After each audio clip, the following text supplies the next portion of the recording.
hello' guys নমস্কাৰ মোৰ নতুন এটা ৰেচিপিলৈ আজি আপোনালোকক স্বাগতম জনাইছোঁ আৰু এয়া মোৰ নতুন ৰেচিপি আৰম্ভণি কৰিবলৈ ওলাইছোঁ এয়া চিকেন আৰু এয়া পিয়াজ এয়া নহৰু এয়া আদা এয়া আলু এতিয়া আমি আজি নতুন ৰেচিপি আমাৰ যেটো বনাম আৰু এটো আমাৰ আজি এটো ড্ৰাই ফ্ৰাই হ'ব আৰু এটো অলপ মানে ফ্ৰাই টাইপৰ বনাম আৰু আপোনালোকে চাই থাকিব নিশ্চয় ভাল পাব ললো এয়া মই তেল দি ললো তাৰ পিছত এতিয়া আমি তেলখিনি গৰম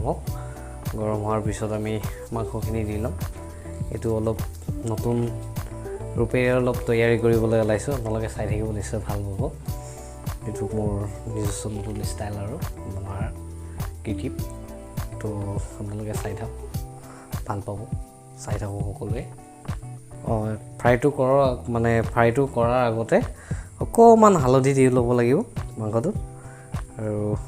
হালধিখিনি দিলে অলপমান ভাল হ'ব আৰু এনেকৈ দিব লাগিব তাৰ পিছত অকমান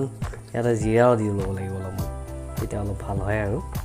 জিৰাটো অলপমান দিলে ভাল আৰু এনেকৈ অলপমান জিৰা দিব লাগিব টেষ্টটো অলপ ভাল হয় খাই ভাল পাব আপোনালোকে তো এনেকৈ অলপমান সানি ল'ব লাগিব সানি লৈ পেলাই আৰু মানে তাৰপিছত অকণমান নিমখো দিব লাগিব ইয়াতে তেতিয়া আকৌ ভাল হ'ব আৰু খাবৰ কাৰণে টেষ্টটো হ'ব অলপমান সানি ল'ব লাগিব লৈ পেলাই তেলটো গৰম হৈ গ'ল কেইটামান তেজপাত দি ল'লোঁ তেলটো গৰম হৈ গ'ল এতিয়া ফ্ৰাইটো কৰি লওঁ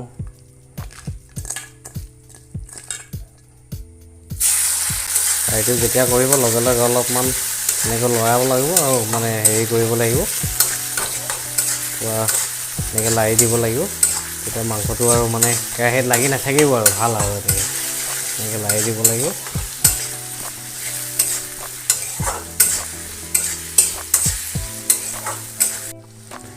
আমাৰ মাংসখিনি অলপ ফ্ৰাই হৈ গ'ল আৰু এইবাৰ মই পিঁয়াজখিনি দি ল'ম ইয়াতে আপোনালোকে চাই থাকিব এনেকৈ পিঁয়াজ জলকীয়া মই দি ল'লোঁ আৰু পিঁয়াজখিনি দি ল'লোঁ অকণমান পিছত নহৰুটো দি দিম তাৰমানে একেলগে দিলে ভাল নহ'ব তো এনেকৈ মই পিঁয়াজখিনি যেতিয়া দিওঁ দি পেলাই আৰু মই অলপমান সেইখিনি হেৰি কৰিব লাগিব লাৰি থাকিব লাগিব ফ্ৰাইটো হ'ব লাগিব পিঁয়াজখিনি তাৰপিছত অকণমান পিছত নহৰুখিনি দিম আৰু ইয়াতে তাৰপিছত লাহেকৈ পিছত আৰু মানে আদাখিনি দিব লাগিব ফ্ৰাই হৈ আছে এইবাৰ সেইখিনি ফ্ৰাই হৈ গ'ল আৰু পিঁয়াজখিনি দিলোঁ পিঁয়াজখিনি এতিয়া আধা ফ্ৰাই হৈ গ'ল আৰু এইবাৰ নহৰুখিনি দিম মই ইয়াতে আৰু নহৰুখিনি দি পেলাই আৰু মানে অলপমান ফ্ৰাই হ'ব লাগিব এতিয়া অকণমান টেষ্টটো ভাল হ'ব আৰু ইয়াত মছলা দিয়া নাই বাৰু কিন্তু কেতিয়াবা আপোনালোকে যদি মছলা দিব খোজে দিব পাৰে এইটো অসুবিধা নাই বাৰু কম পৰিমাণে দিব পাৰে আৰু তো নেদাকেও আপোনালোকে বনাব পাৰে খালি অকল ৰান্ধাৰ অলপ কৃতিত্বটো লাগিব আৰু সেইখিনিয়ে বাকী ফ্ৰাইটো ভালকৈ হ'ব লাগিব পিঁয়াজে নহৰুৱে এইখিনি বস্তু ফ্ৰাইটো ভালকৈ হ'ব লাগিব আৰু হ'লে তেতিয়া কি হয় আপোনালোকে যদি মছলাও যদি নিদিয়ে তথাপিও টেষ্টটো পাব ফ্ৰাই হৈ আছে আৰু বাকী এনেকৈ বনাই যাওঁ আৰু খায়ো ভাল লাগে আৰু লগতে মই টুপিযোৰ পিন্ধিছোঁ এইটো টুপি মই পিন্ধিছোঁ আৰু মই এইটো যোৱাবাৰ ৰাস পূজাত দুনাইৰ পৰা ল'লোঁ আৰু ভাল লাগিলে আৰু কেতিয়াবা টুপিটো পিন্ধি ভাল লাগে মোৰ আৰু সেইকাৰণে কেতিয়াবা মই টুপিও পিন্ধোঁ বহুত ভাল লাগে তাৰ মাজত কেতিয়াবা মাংস বনাওঁ কেতিয়াবা এফাল কামো কৰি থাকোঁ তাৰ মাজতে এইখিনিও কৰোঁ বাৰু এইবোৰ কাম কৰি ভাল লাগে আৰু লগতে মনটোও ভাল থাকে মাইণ্ডটো ফ্ৰেছ থাকে আৰু আমি এনেদৰে কাম কৰি আগবাঢ়ি যাব লাগে সকলোৱে আৰু ভাল কামত কোনো বাধা নাই আমি যিকোনো ভাল কাম কৰি যাব পাৰোঁ তাৰ ৰন্ধা বঢ়া কোনো মানে এইখিনি ৰন্ধা বঢ়াখিনি জনাটো মানে ডাঙৰ কথা আৰু এতিয়া জানে বাৰু বহুতে জানে তো কথাটো হ'ল কি এটা যদি আমি এনেকৈ কৰি যাওঁ কামবোৰ কিন্তু আজি অলপ ভাল হৈছে কালি অলপ ভাল হ'ব 3 দিনৰ আৰু ভাল হ'ব তো এনেকৈ ভাল হৈ এটা সময়ত বহুত ভাল হৈ যাব তো যি কি নহওক বাৰু কাম কৰিব লাগে কামত কোনো সৰু নাই কামৰ কাৰণে সকলোৱে ডাঙৰ নিজৰ কামটোৰ কাৰণে সকলোৱে ডাঙৰ নিজে কাম যিকোনো কাম নিজে কৰাটো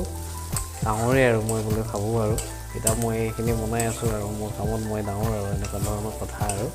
তো যিকোনো কাম সকলোৰে কাম থাকে আমি এনেকৈ কৰি যাব লাগে আৰু ভাল লাগে দেচোন কামৰ মাজত থাকিলে বহি থাকিলেহে ভাল নালাগে মনটো তো কাম কৰিব লাগে হেল্ল' গাইজ এয়া আমাৰ আজিৰ ফ্ৰাই হৈ গ'ল আৰু এতিয়া আমি ফ্ৰাইখিনি এতিয়া নমাম আৰু আপোনালোকে যদি বিচাৰে যে মই ফ্ৰাই নাখাওঁ অকণমান কাঢ়ি খাওঁ তো ইয়াতে পানীও দিব পাৰে একো অসুবিধা নাই এটা হিচাপৰ পৰিমাণৰ পানী যদি আপোনালোকে দিব খোজে দিব পাৰে এতিয়া আমাৰ এইখিনি ফ্ৰাইখিনি হৈ গ'ল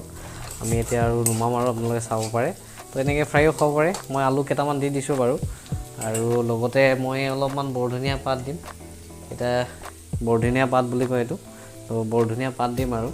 এতিয়া বৰধনীয়াখিনি দিলে আৰু অকণমান ভাল লাগিব আৰু খাই চেণ্টটো অলপ ভাল হয় তো এইখিনি বৰধনীয়া পাত আছে আৰু দিছোঁ তো আপোনালোকে যদি পাৰে বৰধনীয়া পাত অকণমান দিব পাৰে আৰু যদি থাকে আৰু নিদিলেও একো নাই বাৰু আমাৰ আছে ঘৰতে সেইকাৰণে অলপমান বৰধনীয়া পাত দিলোঁ আৰু ঘৰতে নিজে কৰা খেতিৰ বৰধনীয়া পাত